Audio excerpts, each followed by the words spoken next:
Hello, everyone. My name is Bryce Letterman. I'm a practicing attorney in Newport Beach, California. It's my pleasure to be your instructor for legal aspects of healthcare administration. This class is being taught to military, to continuing education, and to paralegal students. Let me start by orienting you to the syllabus. The syllabus is what you see on the screen now. It can be downloaded via the syllabus button or in the home page clicking syllabus. It is your roadmap to the course. I want to point out several items to you right now that are very important. First of all is I'm available via email at any time. And the address is here on the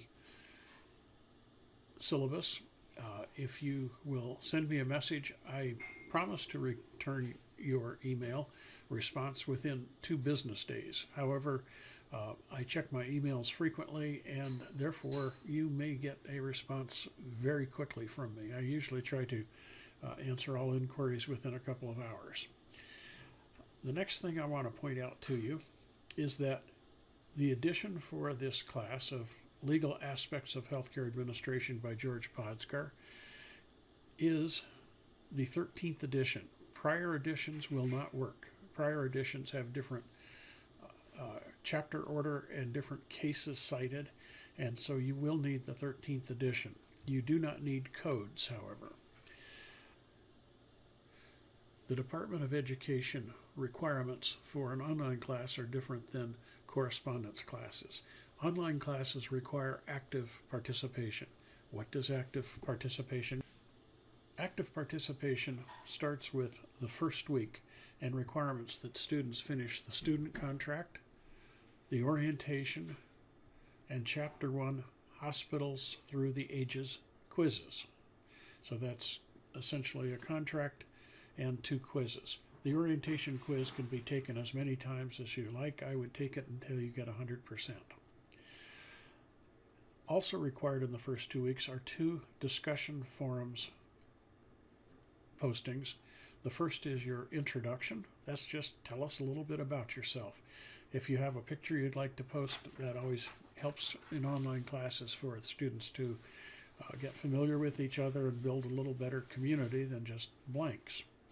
The next item is, or the next discussion required is Chapter 1, Hospitals Through the Ages. These requirements for the initial quizzes and discussion forums must be met within the first week. Otherwise, the school policy is to drop students from the course. If you have issues, of course, send me an email so we can work according to what you need.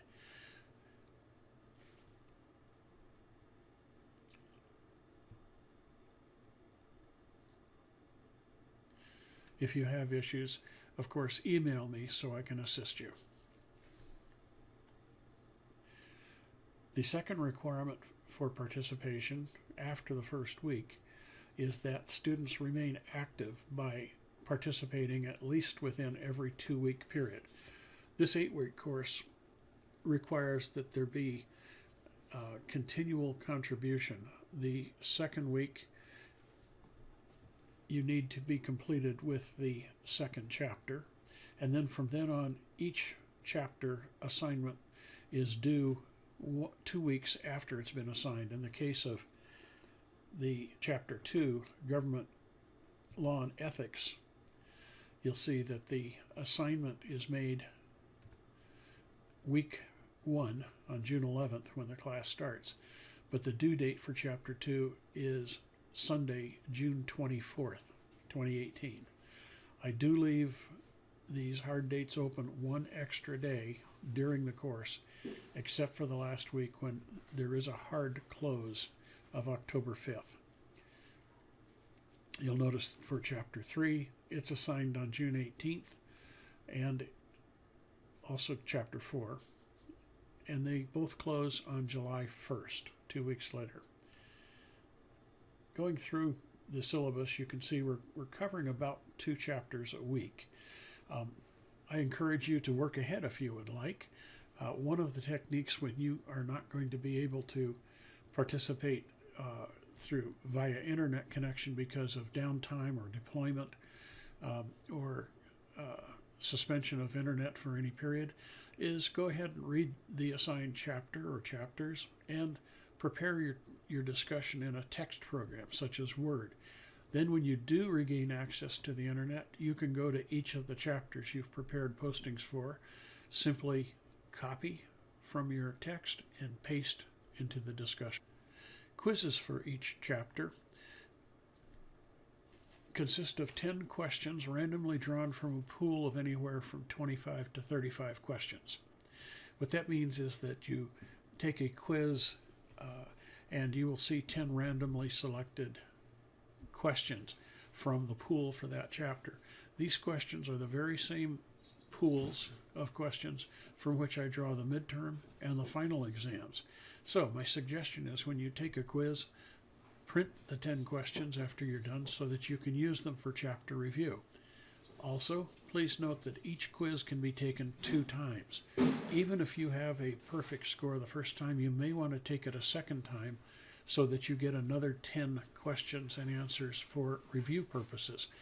If you take a quiz more than one time, only the highest score is posted. In addition to the chapter assignments consisting of quizzes and discussion forum postings, this course has one written paper. The instructions follow at the end of the syllabus. This is essentially a paper of about 1,000 words about a case in the course that you found to be of interest. You might start by picking the chapter you had the most interest in and then finding a case within that chapter. But it has to be a course from within the book. But it has to be a case from within the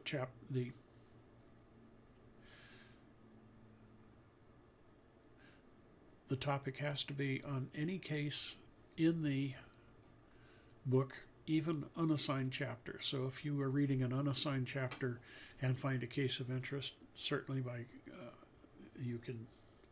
So if you are reading a chapter that isn't assigned and find a case of interest, use that case for your paper. You also have one additional discussion forum posting titled Blogs We Like. In this assignment, I send you out to find blogs that relate to healthcare, name at least 3 of them, and then select one, and I have additional questions for that particular selected blog. And you'll see the complete assignment instructions in the syllabus. I also have 3 extra credit topical discussion posts. These are topics that I think encourage debate, and I would like you to, for each one of these topics, if you choose to do the extra credit, find something that's of interest to you about the topic and comment on it. There's no right or wrong answer. This is finally the deadline for all class participation and materials is midnight Pacific time on the last Sunday of the course. I do allow late papers for 48 hours past that deadline. Late papers are marked down 1 full grade, so I would encourage you to get your paper in on time and not needlessly lose extra points. But for those who have difficulty with writing assignments, I leave the door open an extra 2 days for you. Finally, I think that's a brief overview of all the highlights of this class. Always, if you have questions, please send me an email. Feel free to reach out. If it's something you feel is of interest to the class, you can use one of the class discussion forums. If you feel it's private, go ahead and send me an email. I'll respond to you privately. Emails can be sent either via Canvas or via regular email. It's totally up to you. I see them all and will respond accordingly. Thank you, and I hope you have a great class and enjoy it.